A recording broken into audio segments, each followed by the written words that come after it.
Hello, I'm Joe Crook. Hi, I'm Travis DePaulberg. Hi, I'm Dustin Jackson. My name is Andy Gullickson. I'm Hannah DeMarais. I'm Terry Nelson. I'm Rob Kruger, and we are the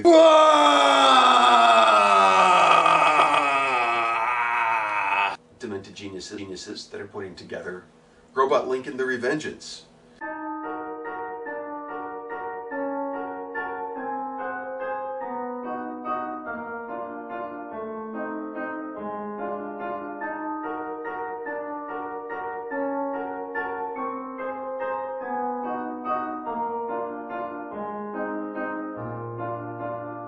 Robot Lincoln is about Abe Lincoln. This is an alternate universe aside from time and space, because if it was anywhere in history, it wouldn't make any sense at all. Lincoln coming back from the dead, trying to stop Booth, and all along the way he meets more robot presidents, recruits them to his own cause to stopping Booth.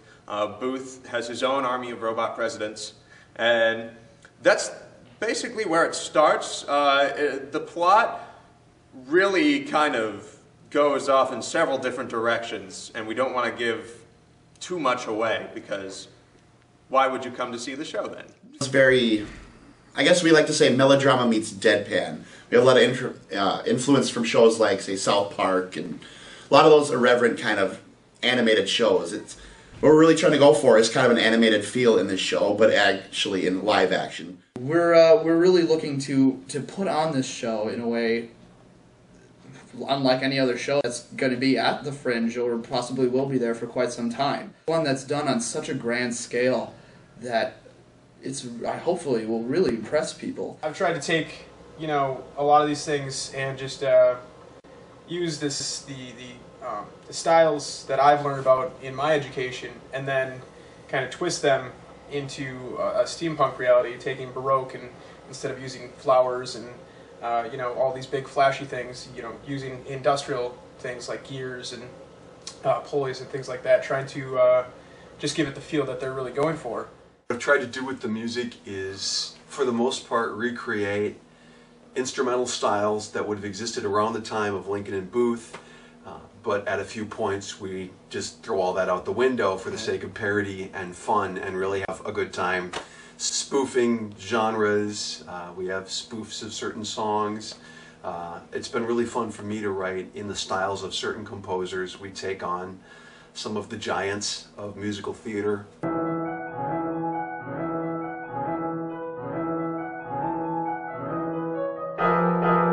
When you think of Hillary Clinton, what do you think of? Pantsuits. When you think of Abraham Lincoln, what do you think of? Tall hat. So just kind of stuff like that. It's fun. This is a steampunk musical, and steampunk is a very well-known style as far as like taking mechanics and putting it on the outside of clothing or stuff like that. We can't afford that. We're going to use found items, like in eco steampunk. I've been doing a lot of research on is classical 1860s English folk dance. And what I'm going to try and do is incorporate some of that history into our kind of mechanized body movement. A lot of abstract, kind of robotic stylized movement. We're talking robotic conga lines, robotic swing dancing. What I'm giving them is actually the Lincoln Memorial, only without Lincoln, obviously, because in the show, well, you'll find out later in the show why Lincoln's not there quite yet. This is our Andrew Jackson. He has 44 Magnum for hand. And he's a robot, so he's got some big cardboard boots on. That'll give him some heaviness, and that'll work really well with our dance. Here's our Lincoln, and his suit will be made out of duct tape, and along with the cardboard boots again, and a duct tape or cardboard hat. We're going to see what holds up the best. And for our human character, John Wilkes Booth will be in normal fabric. It's kind of a sick, gross color because he's an actor type. So we'll see what we could do to make him as silly and larger than life as possible. So we will have a lot of robotic movement involved in the waltz, which will kind of give it a new take, more contemporary kind of movement, also known as hip-hop. When he's looking for a set designer and he was going, you know, we've got this show and we're writing it and we want to do this steampunk version of this Lincoln-esque, and I was just like, what are you talking about? Like, this is ridiculous. But then he goes, but we want to do it all out of cardboard so that we can destroy it every production. And I'm going, okay, that's cool. You know, as a set designer, as a technical student right now, you know, you get to that point in your life where you're like, I just want to tear this set apart. You just want to rip it apart, throw it, burn it, you know, just completely destructive overall. So that's actually what really brought me into the production, is being able to watch my set be torn apart. Take what we know as robot-like dance moves. You know the classic robot. Yes. And we're going to combine it with the classical folk dance.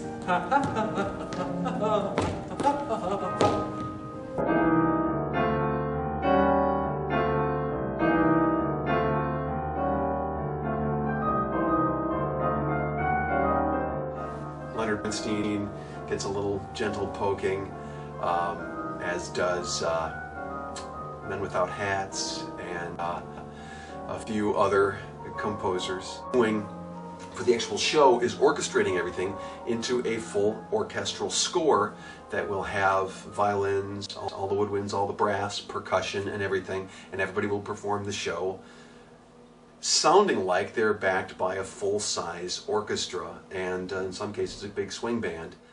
There's 28 to 30 minutes of music in the show, roughly. In a 45-minute show, that's a lot of music.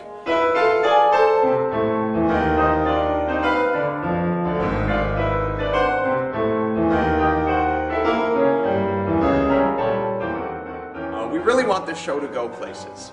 We aren't benching on this launching our careers, but we definitely want this to set the mold for what we want to do for all of our future endeavors. If we get success with this, we plan to make this into a full-length musical and try to sell it or put it on somewhere in a legitimate venue.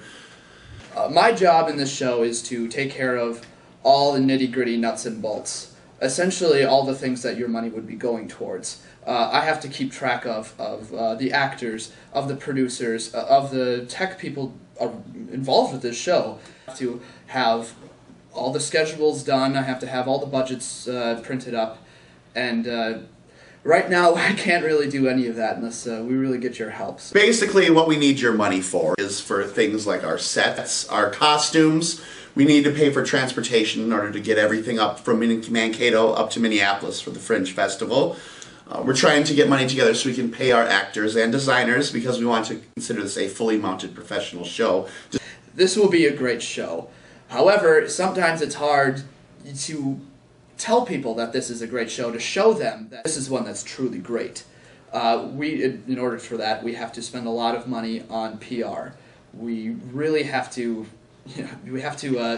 follow the unwritten rules of the Fringe show and have our postcards, our hundreds and hundreds of postcards to hand out, to give out, to place everywhere that we can, so we can make sure people come and make this magical for everyone involved.